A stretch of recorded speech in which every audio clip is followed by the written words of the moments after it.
नमस्ते साथीहरू, हामी विदिन काठमाडौँमा काठमाडौँ लुक्ला फ्लाइट कुरेर बस्यौँ। वेदर एकदम नराम्रो भएको हुनाले कुनै पनि तिर अगाडि लाग्यौँ।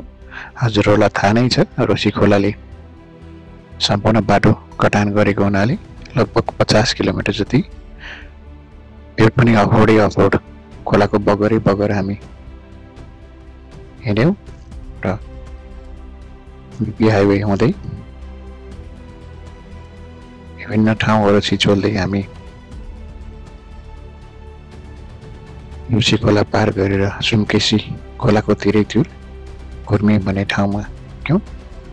घुर्मे भन्ने ठाउँ चाहिँ 3वटा जिल्लाको जङ्सन जस्तो रहेछ। त्यहाँबाट सुनकोशी पुल तरिसकेपछि ओखलढुङ्गा जिल्ला सुरु हुँदो रहेछ अनि ओखलढुङ्गा जिल्ला लागिसकेपछि लगभग पहाडी बाटो सुरु हुन्छ। हामीले भिडियोमा देखाएका छौँ। पारिपट्टि यो जोलङ्गी पुल होइन, पारिपट्टिको पुल चाहिँ यी सुनकोशी पुल हो, जसलाई गुर्मी भन्ने गर्दो रहेछ। त्यही कटिसकेपछि हामी अलिकति अगाडि पुगेर बिहानको खाना खाइसक्यौँ। त्यहाँ पुग्दाखेरि नै हामीलाई लगभग दिउँसोको 12:30-1 बजिसकेको थियो र यहाँहरूलाई अवगत गराउन चाहन्छु कि यो पुललाई काटिसकेपछि ओखलढुङ्गा जिल्ला सुरु हुँदो रहेछ। यहाँ पनि देख्न सक्नुहुन्छ ओखलढुङ्गा जिल्लामा स्वागत छ भनेको। र त्यहीँबाट खाना खाइसकेपछि ठाडी पहाडी बाटो सुरु हुँदो रहेछ। यो चाहिँ हाम्रो ओखलढुङ्गा बजार हो। यो पुरै ओखलढुङ्गा बजार नभइकन थोरै मात्रै रहेछ। यसबाट बजार जानलाई माथिपट्टि लाग्नु पर्दो रहेछ भने हामी चाहिँ यहाँबाट बजार बाइपास हुँदो रहेछ र बजार बाइपास गर्दै हामी उकालो लाग्यौँ र यसरी ओखलढुङ्गा बजारलाई छोड्दै अगाडि लागिसकेपछि अग्लो पहाडी डाँडाहरू आउन सुरु भयो र यहाँबाट ढाडे बजार जुन लगभग 2900 मिटर जतिको उचाइ छ र त्यहाँबाट अगाडि पातली बजार हुँदै हामी सल्लेरीतिर लाग्यौँ। यहाँबाट पनि वेदर राम्रो भयो भने एभरेस्ट देख्न सकिन्छ भन्दै हुनुहुन्थ्यो र सल्लेरी हामी राति मध्यरातमा त नभनौँ, राति 7:30-8 बजे पुगेका थियौँ र बिहान सबेरै 4 बजे त्यहाँबाट फेरि अर्को अफरोड जिप बोलेरो जिप हामी रेन्ट गरेर त्यहाँबाट अगाडि बढेको हुनाले सल्लेरीको कुनै फोटो भिडियो हजुरहरूलाई देखाउन असमर्थ भयौँ र त्यहाँबाट चाहिँ सिमसिम पानी त थियो नै र बाटो पनि एकदम अफरोड। हजुरले भिडियो खिच्न पनि गाडी नै रोक्नु पर्ने जस्तो यस्तो बाटोमा पनि गाडी हिँड्छ र बने जस्तो लागिरहेको थियो। एकदम हिलाममै, कोही ठाउँमा ठुल्ठुला खाडल त कोही ठाउँमा ठुल्ठुला ढुङ्गा। सिर्फ ट्र्याक चाहिँ थियो तर त्यसमा त्यस्तो बाटोमा बोलेरो जिप चल्दो रहेछ। ड्राइभरज्यू र त्यो जिपलाई धन्य धन्य। फेरि फर्केर आउने त हाम्रो यो बाटोमा सोचाइ नै थिएन। यति डरलाग्दो अवस्था थियो र पनि गाडो र छिचोल पनि कतै खाजी नखाई। हेर्नुहोस् तल त्यो सुर्खी बजार हो। त्यो बाटो हेर्नुहोस् काली लाग्दो। भिडियोमा त त्यस्तो देखिएको छैन तर रियलमा हेर्दा लगभग राम्रै डरलाग्दो अवस्था थियो र हामी सुर्खी आइपुग्यौँ। यो पुलपारी सुर्खी हो। यहीँबाट हाम्रो गाडीको यात्रा बन्द भएर हाम्रो पैदल यात्रा सुरु भयो। पैदल यात्रामा पनि घाम चाहिँ अझैसम्म लागेकै थिएन। कतै सिमसिम पानी त कतै अँध्यारो र सुर्खी क्रस गरिसकेपछि चाहिँ झोलङ्गे पुलको यात्रा हाम्रो सुरु भयो। खोला नाला झोलङ्गे पुलहरू सुरु भइसकेपछि हामी लगभग यो मुसे भन्ने ठाउँमा पुगेर त्यहाँ लन्च गऱ्यौँ। लन्च भनौँ कि के भनौँ। त्यसपछि हामी अगाडि बढ्यौँ। मलाई झोलङ्गे पुलमा हाइटदेखि डर लाग्ने थियो, तर सानसानो होचो होचो झोलङ्गे पुलहरूको यात्रा सुरु गर्दै गर्दै अलिकति बानी पर्न थाल्यो र बिचमा यो ढुङ्गाहरूको लेखन र मानेहरू टन्नै भेटिन थाल्यो र मानव बस्ती पनि राम्रै भेटिन थालेपछि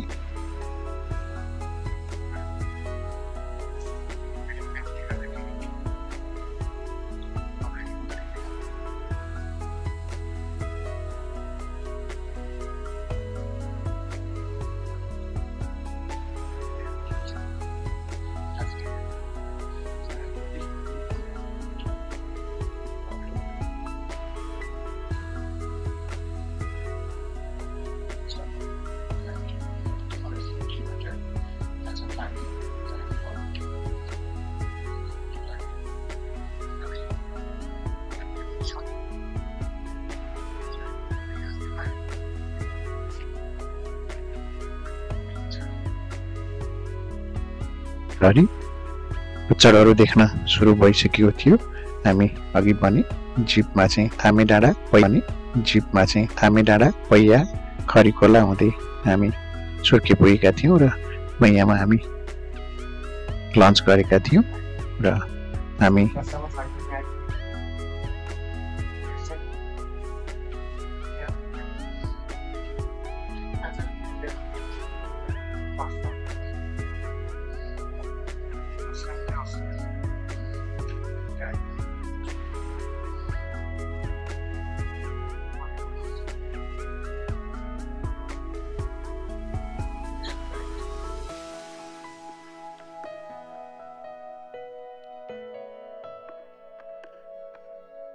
के पुग्दा हाम्रो लगभग 1 बजिसकेको थियो र त्यही सुर्खेबाट अगाडि बढेर हामी मुसे हुँदै विभिन्न गाउँहरू हुँदै चौरी खर्क पुग्यौं। चौरी खर्क आइपुगेपछि चाहिँ यो अलिकति ठुलै बजार रहेछ। टी हाउसहरू सस्ता र कति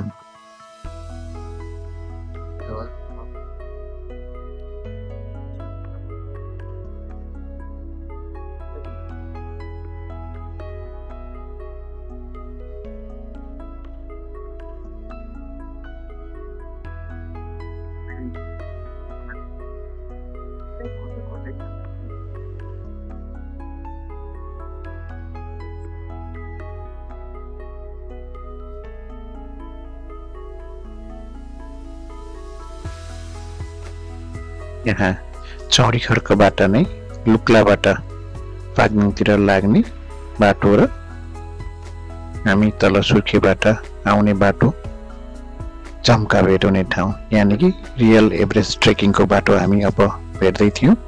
त्यसैमा पनि हामीलाई उत्साह जागिरहेको थियो र एउटा मनमा गएको आभास पनि भइरहेको थियो। अब त हामी मात्रै होइन, अरू धेरै मानिसहरू पनि हामी सँगसँगै हिँड्नुहुनेछ भनेर। सुर्खेदेखि चौरी खर्कसम्म यात्रा त्यति गाह्रो चाहिँ लागेन। यो चाहिँ पुरै हामी अघिदेखि देखाइरहेको बजार चौरी खर्ककै बजार हो। एकदम सफा ढुङ्गे बाटोहरू, घरहरू पनि सफा। यस्तो लागिरहेको थियो कि कतै युरोपको कुनै गाउँतिर बस्तीतिर आइरहेका छौँ। मानिसहरू पनि पहिला हामीले सुने जस्तो त्यस्तो अप्ठ्यारो लागेन, हम्बल नै हुनुहुन्थ्यो। बोलीहरू सबै राम्रै थियो। यही ठाउँ नै हो हाम्रो लुक्ला र सुर्खेबाट आउने बाटो भेट हुने ठाउँ, एरोहरूले देखाएको छ। त्यहाँबाट अगाडि बढिसकेपछि हामी फेरि पनि पाक्दिङ बजार पुग्दा चमक्क साँझ परिसकेको हुनाले त्यहाँ हामी त्यति भिडियोहरू खिच्ने मौका पाएनौँ। एक रात त्यहीँ बिताएर त्यहीँ न्यानोसँग बस्यौँ र अर्को बिहान ब्रेकफास्ट खाएर सबैले 7 बजेतिर त्यहाँबाट हामी नाम्चेको यात्रा तय गरौँ। पाक्दिङबाट अगाडि लागिसकेपछि झोलङ्गे पुलको यात्रा पनि बढ्दै गयो। झोलङ्गे पुलको उचाइ पनि बढ्दै गइरहेको थियो र त्यही दुधकोशी खोलालाई कहिले यताबाट पार त कहिले उताबाट पार गर्दै हामी हिँडिरहेका थियौँ र उही पाइन ट्री अथवा धुप्पी सल्लोलाई छिचल्दै निहाल्दै हिँडिरहेका थियौँ र धुप्पी सल्लोको हाइट उचाइको बढान सँगसँगै कम हुँदै थियो र हाम्रा साथीहरू एकदम आनन्दले यात्रा गर्दै हुनुहुन्थ्यो र यात्राको क्रममा विभिन्न फलहरू धेरै फलहरू भेटिए र अब चाहिँ खच्चडको सट्टा हामीले फर्स्ट टाइम चौरी याकहरू देख्यौँ र हेर्न सक्नुहुन्छ एकदम सुन्दर रमणीय दृश्य र विभिन्न झरनाहरू यही झरना र कहिले त खच्चड कहिले त चौरीको साथ सँगसँगै हामी नाम्चीतिर अगाडि बढिरहेका थियौँ कहिले त जोलङ्गी पुल पार गर्दै त कहिले खोलाको तिरैतिर हिँड्दै खुसीको साथ चाहिँ पाइरहेकै थियौँ सँगसँगै या आवाजसँगै र चौरी खच्चडको घन्टीको आवाजसँगै हामी हिँडिरहेका थियौँ उकालो यात्रा अब सुरु भइरहेको छ भन्ने हामीलाई आभास भइरहेको थियो यस्तो फलहरू त हामीले यति देखियौँ कि यही 3-4 घन्टाको यात्रामा अनि हामी अब सगरमाथाको नेसनल पार्कको मूलद्वारमा आइपुगेका थियौँ त्यही लेखेको स्पष्ट देख्न सक्नुहुन्छ कि अब यहाँबाट नाम्ची बजार पुग्न लगभग 3 देखि 4 घन्टा लाग्छ भन्ने लेखेको थियो र यस्तो ठुलो ढुङ्गाहरूमा या सानो ढुङ्गा होस् ढुङ्गाहरूमा यो के लिपि भन्छ म बिर्सेँ यो लिपिका लेखहरू टन्नै भेटिन्थ्यो र हेर्दाखेरि पनि राम्रै लागिरहेको थियो हामीले फेरि पनि अर्को सोलङ्गे पुलको यात्रा सुरुमा रमणीय लागे पनि र अलिअलि डर लागे पनि मलाई झोलङ्गे पुलदेखि डर लाग्न अब चाहिँ छाडिसकेको थियो र साथीहरूसँग रमाउँदै खोला तर्दै पाइन ट्री र कोशी खोलासँग रमाउँदै हामी अगाडि बढिरहेका थियौँ पछि यहाँबाट केही समय यात्रा गरिसकेपछि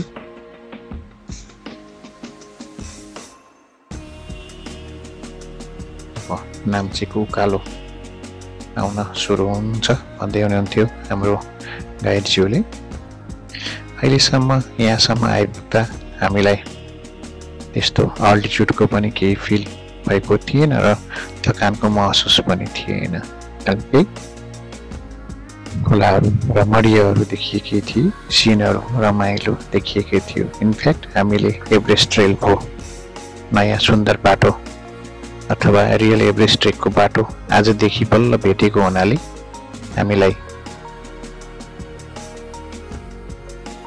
यस्तो गाह्रो थकान महसुस केही पनि भएको थिएन र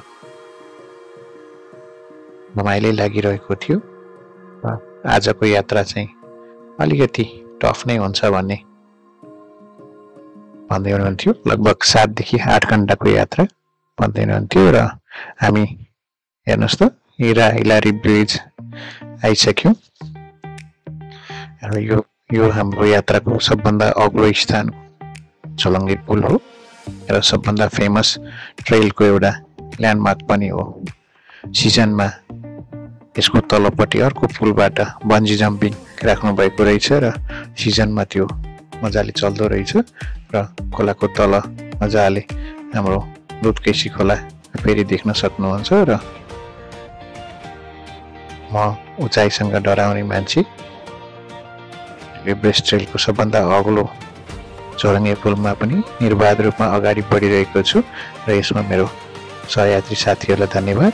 उहाँहरूले डराउन छोड्नुहोस्, चढ्नु, हाइटबाट तल हेर्नुहोस्, डर लाग्ने छाड्छ भन्दै हुनुहुन्थ्यो। साँच्चीकै हो नै रहेछ, डराएर त अगाडि आउँदो रहेछ। सामना गर्नुहोस्, डर अवश्य भाग्छ भन्ने कुरा मैले पनि बुझ्यौँ। यसै गर्दा गर्दै हजुरलाई एकछिन हिलारी ब्रिज वरिपरिको रमणीय दृश्य देखाउँछु। हेर्नुहोस् त, युरोप अथवा स्विजरल्यान्ड भन्दा रमणीय ठाउँ लाग्यो मलाई त। त्यहाँ पनि एकचोटि पुग्ने मौका पाएको थिएँ।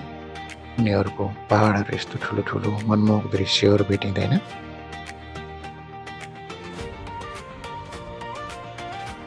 टिटीले यस्तो दिएको हाम्रो देश छोडेर नजाउँ, यहीँ कर्म गरौँ, यहीँ बसौँ। अपर्च्युनिटीहरू खोज्दै गयो भने पाइन्छ भन्छु म त। हामी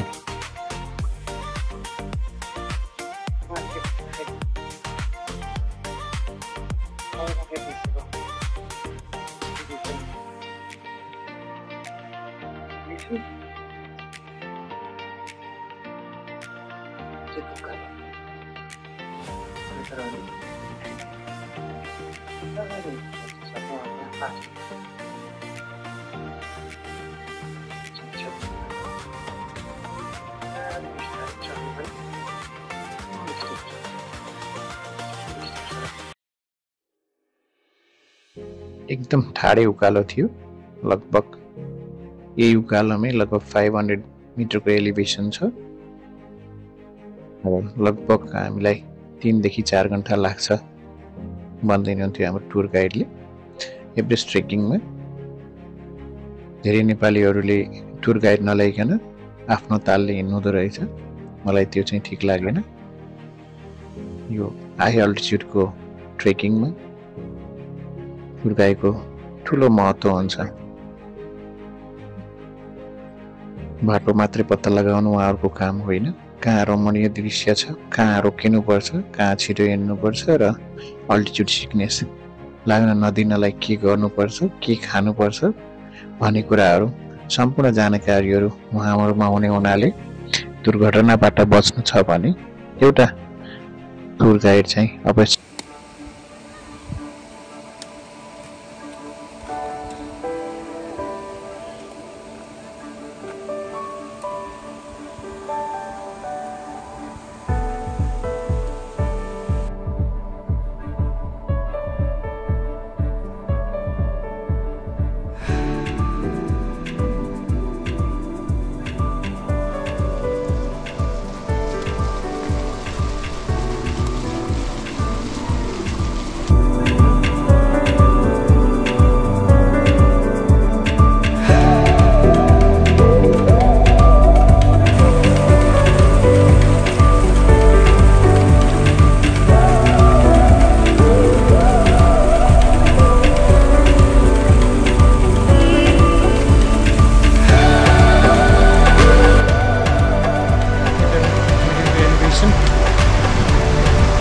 almost 7 hours.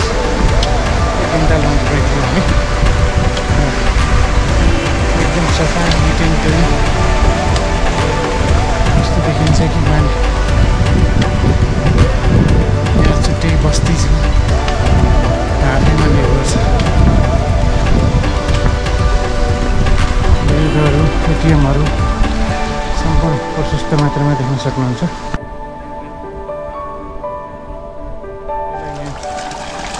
पहिलादेखि केही मुहानको पानी नै पिउने गर्नुहुँदो रहेछ। अहिले चाहिँ माथि ठुलो पानीको मुहान बनाइसक्नु भएको रहेछ। अहिले यो पानी चाहिँ जस्ट यो मानेहरू रोटेसनको लागि घुमाउनको लागि युज गर्नु पऱ्यो।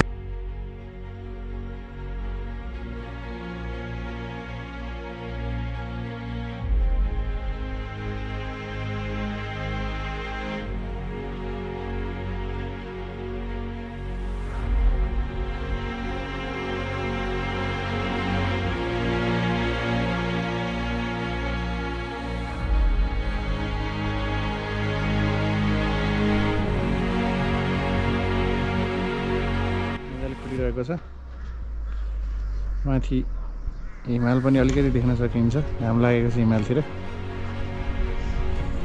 हामी आज यहाँबाट सायद यो चुच्चोबाट माथि निस्किएर त्यसै हिँड्ने हो खासै ट्रेल गाह्रो छैन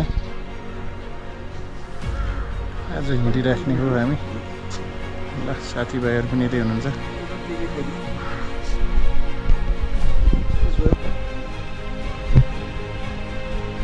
नाम्चीमा आफैमा सबै चिज छ भन्ने कुरा तल हेल्पपोस्ट पनि देखियो स्कुल मात्रै होइन स्कुले बच्चाहरू पनि मजाले हुनुहुन्छ फुटबल ग्राउन्डहरू सबै छ